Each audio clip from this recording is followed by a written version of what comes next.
Trying to grow a business without hiring well is like building a skyscraper in quicksand. You think you have a profitability problem, but what you really have is a people problem. The wrong hire could cost you up to $60,000 or more. Now imagine losing 4 of those people a year. That's your profitability, $240,000. What could you do with that money? In this video, I'm going to show you the 4-step system that I implemented with a client of mine to take their turnover rate from 50% to 10% in just 90 days. It transformed everything in their business, from customer experience to the bottom line. Now, before we get into the system, I want to share just a brief data about what a bad hire really does and affects your business from a cost perspective and a time perspective. From a cost perspective of a bad hire, for an entry-level position, it could cost you anywhere between 30 to 50% of their salary. So if it's an entry level, you're paying them 50 grand a year, it could cost you up to $25,000 to replace them. For a mid-level management, maybe something like that, general manager position, it could cost you 75 to 100% of their salary. So if you're paying them around 80K a year, it's gonna cost you around $80,000 just to replace them. And at senior level, this is VPs and C-suite executives, things like that, big hires, 150 to 200%. Now, average for them is around 125 to 150, depending on the company, maybe a little bit more. So now you're talking big money. When you're thinking about this in your business, you're running a $3, $4, $5, $10 million business. This is where your profit is really going at the end of the year. You're doing the right things, but not having the right people is costing you your profitability and future growth. Then from a time perspective, right? So now we talked about the money, but what about the time, right? Because slowing down on time, for me at least, is worse than losing the money.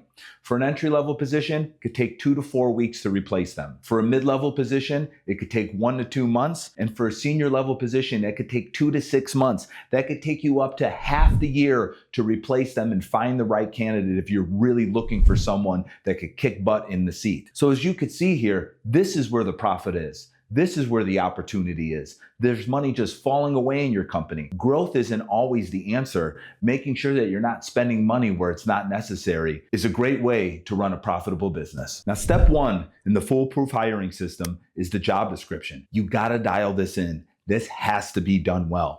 A lot of people think a job description is just writing what the role is and hoping that someone finds it, right? You're not going to attract a great person that way. People really want to understand your company. So when you're making this job description, think about it as a sales letter. This is a sales transaction. You are selling the candidate on your company and they're selling you on why they're a good fit. Don't get it twisted. So the first thing you need to do is have your company name and logo at the top. After that, you need to have the position or the role, what it is. Then your company about, okay? Now this is super important. This is where people are going to love your company, love who you guys are, or they're not going to be a good fit. You also want to make this job description so bold that people will say no. So the company about, here's some things to include. First is the founding story. How did this company get started, right? For me, when I had O'Hare CrossFit, I lost 100 pounds in 7 months doing CrossFit on my own. That's a great founding story. And then I wanted to take that and bring that to the world, right? That's stuff that's compelling, draws people to you. Next is where you are today. Where does the company stand today? Where are we right now? Next is where you're going, your vision, right? Where is this company going? This is the big goals. This is what we're trying to achieve. This is what, when you sign on to this company, this is what you're signing up for. Next is your mission, your why. Why are you doing this, right? Back to that reference about O'Hare CrossFit. I was fat my whole life. I was overweight. I was sad. I was the guy wearing the t-shirt at the swimming pool. And I didn't want people to feel that way. I didn't want people to feel that embarrassment when they were going up to people and feeling like they couldn't be their best selves. All right? That stuff really bothered me. And that was my why. And that gripped people to what I was doing because there was a bunch of people like that. Next is what makes you unique, right? Your compelling value proposition. What makes you stand out in the marketplace? What makes this company special, right? You want to include all of that in your company about, because someone needs to understand what this company is. Now, in future videos, I'm going to be helping people write all this out, their vision, mission, and their value proposition. But for right now, just try to get this centered in your head as best as you possibly can. Next in the job description is your role summary. Somewhere around 2 to 5 sentences explaining the role, the personality for this role, the ideal outcome for this role, and last but certainly not least,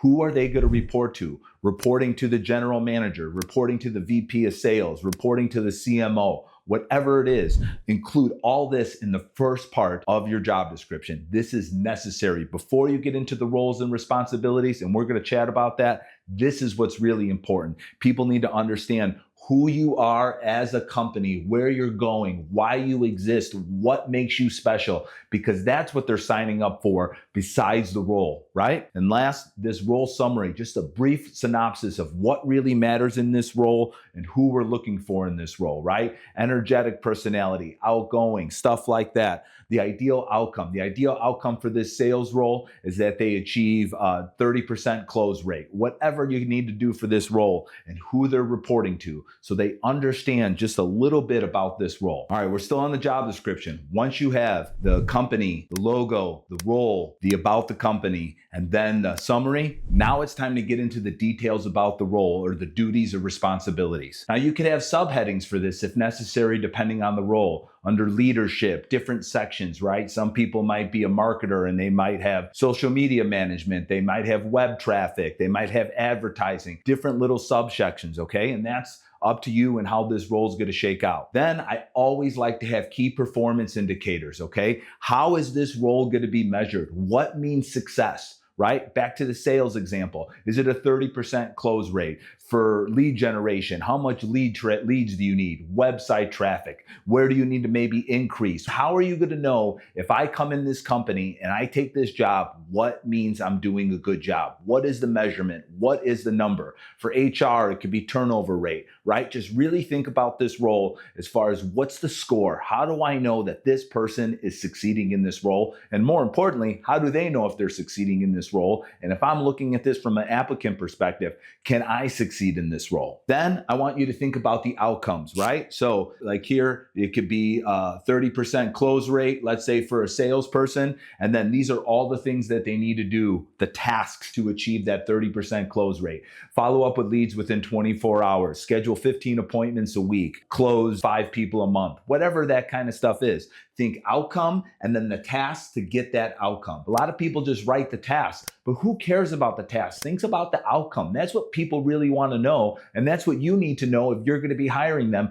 Can they achieve the outcome, right? That's super important. So outcome and tasks under duties and responsibilities. Then last but certainly not least on the job description is the qualifications. Now these could be preferred or required, depending on where you are in your company and what you really need. They could be education, types of certifications, any kind of skills or abilities, right? This could be, know how to use Excel or, for a marketer, know how to use Canva or for a graphic designer, stuff like that. And then last, behaviors and values, right? This is super important for that person because if I come to your company and I am an A+ here, and I'm an A+ with my education, an A+ with my certification, an A+ with my skills, but I am a F in culture fit, I'm going to destroy your company from the inside out. It's like having a rotten fruit inside your company. So make sure you mention that, right? Because what we're essentially doing is we're talking about this role. We're selling what this is going to be, but you are teeing yourself up for great interview questions.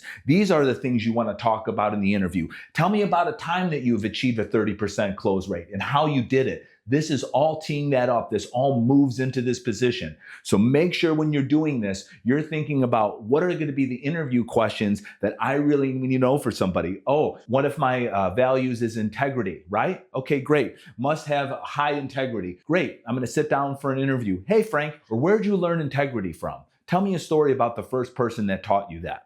This is all teeing you up for great interview questions to decide if you're going to have the right candidate. Because at the end of the day, guys, hiring is guessing, right? It is. They have a saying, hiring is guessing, firing is knowing. And so we're trying to slant the rules as much as we possibly can to make the best educated guess when we're hiring someone. So decking this all out is really important. Now, if you're looking at this and you're like, oh, Angelo, this is great and everything, but I don't know how to do this. Well, I got your back. I have a download available for you if you click below that you could have this whole system and everything that I'm going through templated out for you so that you could take it, borrow it, and make it your own. Now that your job description is complete, there's another step before you put this out into the world, and that is success factors. A lot of people miss this step, but it's super important that you learn how to develop success factors. You might be wondering to yourself, Angelo, what are success factors? Well, It's telling the person what success looks like in their role. What does winning look like? What are the things that you're going to have to be able to do at a great level to succeed in this role? This is wonderful for any kind of onboarding, training, and evaluation. This is how you know if that person is doing well.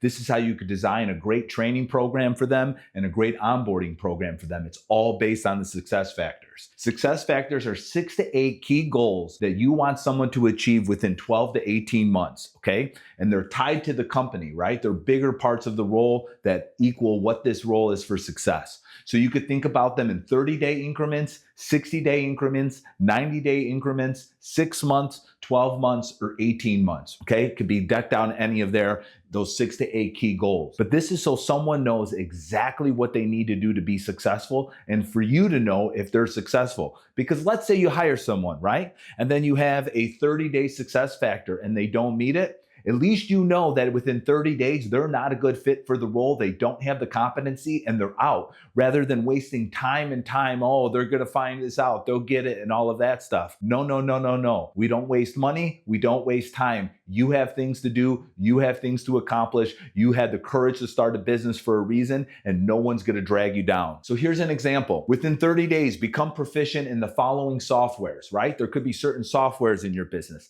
Excel, Canva, Office, things like that. And just think about, what does success look like? What does someone need to be able to do within 60 days in this role to be successful? What does someone need in 90 days to be successful? Let's go back to the sales example. Within 90 days, understand our compelling value proposition, our pamphlets, our sales process, and be able to perform a sales appointment on your own. And so after 90 days, if I was provided the right training and I'm not up to snuff and I am not able to do that, they're not a good fit for this role. Or it's great too, because if I'm a high performer, I know exactly what I need to do to win. How many times have you brought someone out of the company and the reason that they weren't successful is because they didn't know what success looks like? You had it all in your head and they thought they were going to learn from watching you, or you thought they were going to learn from watching you, but it didn't really work out. Get the expectations for the role out early so that everybody's on the same page. Because like I said, let's say you hire someone, within 30 days, you'll know if they're not the person, right? So this is super important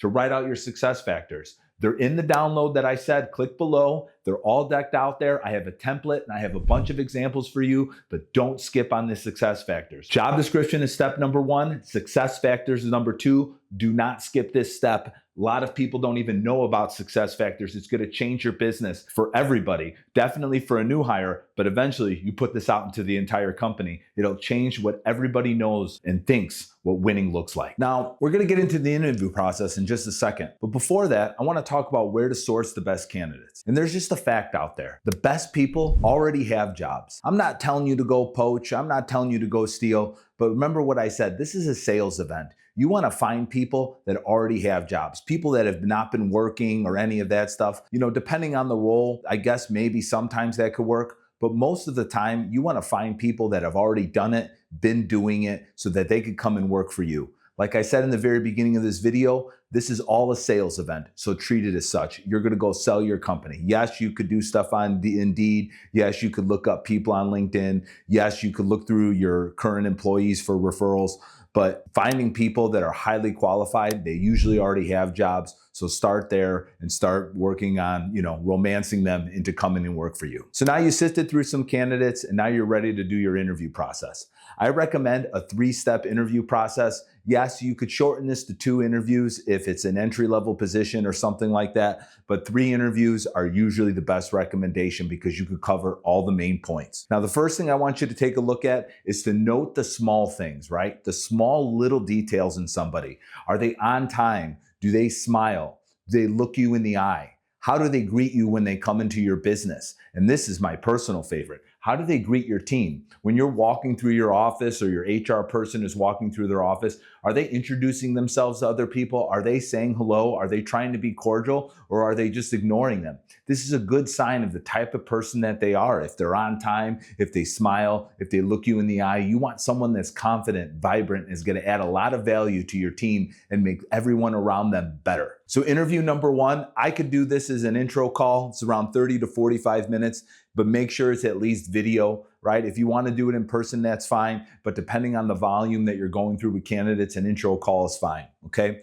Now in this interview number 1, this is all about selling the company, the mission, the vision, the opportunity, and the culture. You want people to feel like you're going somewhere, because you better be, right? And you want people to be bought into your company and excited about the role. Yeah, you want to get to know them a little bit, but you really want them to understand what this is about and making sure that they're a part of the company, a good fit for the company. Now, you talk about, where this company has been, you bring the story out a little bit more, you talk a little bit about their history, but you don't go too deep in here. This is really about making the candidate's first choice your company, right? Because someone that's highly qualified, they're going to be interviewing at a bunch of places, and you want to make sure that you are presenting the company in a way that you're the candidate's first choice. Interview number 2 is in person, and it's all about core values and culture. Don't waste your time talking about the role too much till know if they're bought into your company and they're a good fit for your core values and culture. Now, what I like to do is identify the candidate's core values.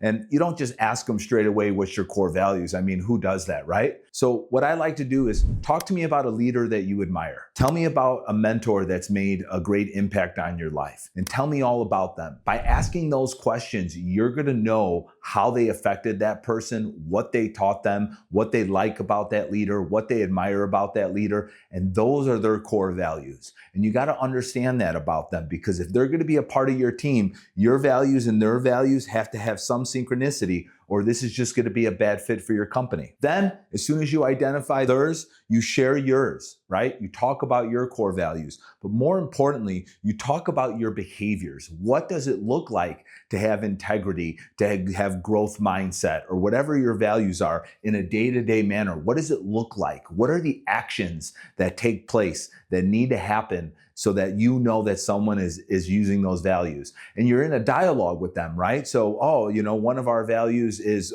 always learning. We have people that are reading books and things like that. What do you do? And if they don't listen to podcasts, if they're not that, they're not your people. And that's what's more important than the role, because you'll find someone for the role, but this core value fit is super important, okay? Because you got to think of this, you're investing in them, you're taking time to train them, and you're really giving up control of your company into their hands. So you need to make sure that they have the right vibe for you. Ask for feedback about the values. What do they think about them? Any of that. Make this a great dialogue there. And that's interview number 2. Now, as long as they're good with that, right? As long as they're bought into your company, they're a good core value fit, they're good for the culture, they're going to contribute to the culture, you move on to interview number 3. Now, interview number 3 is where we get into the nuts and bolts of the role, right? This is when we start really talking to the candidate because we think that they're going to be a good fit. So we're going to talk to them about the role, okay, and the success factors.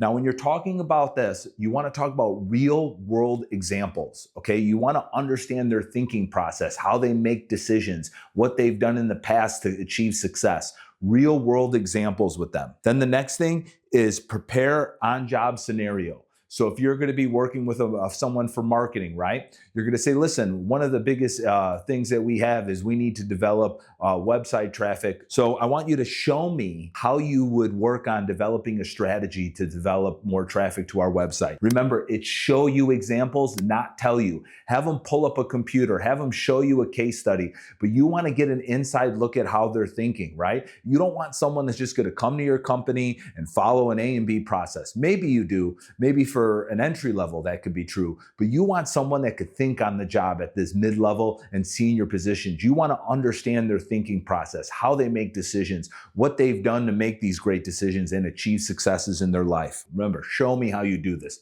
Don't tell me, show me. Next, areas they need support for in training. So I love to pull up the job description and I love to go through this and I say, listen, this will not affect at all our hiring decision. But what areas do you feel like you are 10 out of 10 gonna crush it? And what areas do you think that you would need a little bit more support and training? Because guys, you don't wanna have the same training process, maybe for entry level, back to that again, maybe for entry level, but for these higher level positions, you wanna meet someone where they're at so they could hit the ground running and you can make sure to be supporting them where they need it. So areas that they would need support and areas that they'd be crushing things 10 out of 10, because you got to know this, right? As the leader, right? And also whoever there's going to be their manager, that's super important. Next is success factors. Go through the success factors, ask them questions, find out where they would need help, ask them what they don't understand. Because if you are going to bring them in their company, they have to know that you want them to succeed and you're going to be hoping that they succeed on behalf of your company, okay? So interview number 1 is an intro call. It's all about selling the company and mission. Interview number 2 is all about core values and culture. Interview number 3 is about the roles, expectations, KPIs, and success factors. Now, here's something else that I really like. Interview number 1 could be one person, okay? I'm totally fine with that. But interviews 2 and 3, I really love it if you could have someone else that is a senior leader on your team and or the person that they're going to be accountable to, right? Because ultimately, it's going to be their relationship that they need to get the best out of them and vice versa and work together well.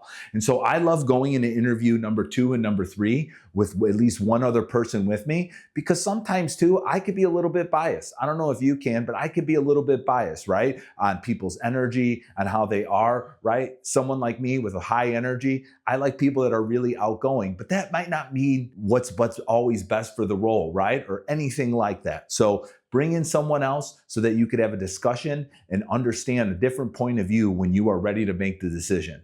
So this is the process for interviewing. Step 3 in the foolproof hiring system. It's something to really get good at. It takes time to ask these questions. It takes time to know what you're really looking for. This takes a lot of practice because everything before this is just really cut and dry. But this is sort of a dance when you're meeting somebody for the first time and deciding if they're a good fit for your company. All right, you made it to the end. Thank you for checking this video all the way out to step 4. If you haven't already, download the guide so you could be using it in your business today. So step 4 is determining the right fit, right? We made the great job description. We went through the success factors. They made it through all 3 interviews, right? They went to the end, right? Now we got to sit there and go, okay, decision time. So remember that hiring is guessing. You're placing a bet. And our goal with this system is to improve how you bet. Just make better odds for you. That company that I worked with, 50% to 10%, we were making better bets. And that's your goal with this. So I love to use assessments, right? Just to get an idea, a snapshot about that person. I don't judge them fully on it, but it gives me a good example of who they are. One of my favorite assessments is predictive index. Little side note, I am a certified partner in this. I love this assessment. It's great for understanding their behaviors. And one of the most interesting parts about it, it shows you who they are and also who they think the world is. So sometimes people act a certain way because they think this is the way the world wants me to be. And you gotta know that you want people on your team that this is their natural self. They're not trying to stretch to do that because a rubber band could only go so far before it snaps back. That's why I love this assessment. Now, DISC is all about communication style. Now, I don't really judge too much on this as far as their communication style. It's just how they're naturally wired. I use predictive index to make better guesses, but DISC is more about how I'm going to communicate with them or how their supervisor or manager is going to communicate with them, right? So some people like things like me, short, to the point, bullet points. You write me a long email, my brain explodes. I got to wait and set up a time to read it. I just want the cliff notes. You could send me an email in the subject line and I wouldn't be mad. Okay, I'm that kind of guy. Some people like things a little more feeling related, right? Some people are in their heads, some people are a little more feeling related. And then some people are really conscientious. They want all the facts, they want everything. They need to know all the stuff in order to move forward. Like I said, nothing is right or wrong. It's just understanding how you're going to relate to them and communicate to them, and also too, how they're going to communicate to you. Because before I did this assessment with my teams, I used to think that everybody communicated my way, right? And what I wound up doing was being brash with people, or at least what they thought was brash, but it was just my natural communication style. Or people would be paralyzed because they wanted more information, but I wasn't aware of their issue or how they communicate, so I wasn't giving them that much. So this is really 2 great assessments out there. There's a whole bunch of different ones out there, but these are top 2 that I recommend. Next, we get into the reference check. As you can see, there's 5 questions here that are on the guide that I really think are great reference check questions. You could determine what you think is best for your role or anything like that, but here goes. Next is number 1 is the working relationship. When you're calling this person, you want to understand how they were working together, what their relationship is like. Because if you're going to take their advice and you're going to take their opinion, you need to understand what kind of context they know that person in. Next, I love to know their strongest attributes. What is the best things about them? What is the things that stand out to you? What do you love about them, right? It's super important to know. Next is facing challenges, okay? Now, I love to know this because let's be real. Before this, the interview process, what you got was the ESPN Sports Center top 10, right? All the highlights, right? But what's it like when things are messed up, things don't go their way, when they have some issue in front of them? How do they face it, right? And just understanding that about them is going to be really important, because eventually after they're trained, the training wheels are going to fall off. And just like in any business, problems are going to happen, unforeseen things are going to come up, and you need to know that you're going to have somebody that embraces challenges the way that you prefer. Next is interactions. How do they interact with colleagues, supervisors, or customers, right? There's some people that are really good with their supervisor, but with their colleagues, they're not so kind, right? They don't really support them or things like that. How do they work with the customers? Are they good with retention? Are they good at developing relationships? Really important to know how they interact. And last but certainly not least, when it comes to the reference check, if given the chance, would you rehire that person, right? And this is a really good question, because maybe they gave you some things here to not make them look bad, but if they weren't going to rehire them, I don't know if they're really a great fit for the company. Like I said, these are just my basics, not knowing exactly your role. You could obviously tailor them to what you think you need depending on what you're doing, but this is a good place to get started. So, all right, we have our assessments, our reference check. Now we got to start reviewing all this data. We got to look at all this, right? We got to look at our assessments. We got to look at what the reference check notes, our notes from our interview. Make sure you're taking notes on the interview, okay? Highlighting things, writing things. When things pop up, just write it down. Really important, okay? Review their resume, and then ask yourself, what'd you like? What stood out? And where are your concerns, right? Because if your concerns are so big that you can't overcome them, sorry, this candidate is not a good fit for your company. Now, I love this grading scale. I use this with all of my clients. I think this is absolutely wonderful to really see where people are on the spectrum of the 4 C's. Okay, the 4 C's are core values, competency, capacity, and commitment. Okay, and I rate this on a 1 to 5 scale. 1 to 5, how are they a core value fit for you? 1 to 5, rate that. Competency, do they understand the role? Do they have the skills to complete the role? Competent, are they able to really do what they need to do in this role? Do they have the experience? Do they have the skills? Do they have the abilities? Okay. Next is capacity. Now, capacity is kind of a funny one. You're like, Angelo, what's capacity for? But capacity is the bandwidth, right? Are they really able to do this kind of role, right? Somebody that I really admire, Alex Hermosi, right? He writes all the time about work-life balance not being something that's a part of his company, right? He wants people that have a very big capacity to do the work and get things done and aren't worried about work-life balance, right? And so for him, capacity is a big issue because he needs to know that they're ready to do this. And also too, for you, you need to make sure that they have the bandwidth, the time, the ability to really focus on your role. And last but certainly not least is commitment. Are they committed to the role? Are they committed to the company? And most importantly, are they committed to growing in their role and getting better and improving, right? Is that a part of them? And I rate these all 1 to 5, and then I don't hire anybody that's a 1 to 3. 4s and 5s only, okay? 5s obviously are ideal, but you want to make sure that you don't have anything that's a 1 to 3 to make a decision. And last but certainly not least, you want to consult with the co-interviewers, right? People that interviewed the candidate, people that talked to the candidate, all that kind of stuff, and go through all of this stuff. Show them this so that they're not just making, their opinionated decision. Walk them through this data, walk this through there, and make this a collaborative process. And when you get done with all of this, you should have a good idea if this person is going to be a good fit for the role. And then you're going to know if you're going to make a decision. Now, if it's a yes, you move on to them. If it's a no, it's a no, right? And just keep in mind, during that interview process, if it's a no after interview 1, it's a no. If it's a no after interview 2, it's a no, right? These are little gates for you to be able to make the best decisions possible in the areas that really matter for your business. I thank you so much for taking the time to watch this video. If you have any questions about the guide, your personal situation, how things might need to be configured for what you're trying to do, just schedule a call with me below. I'd love to walk you through what you have going on. Thanks so much.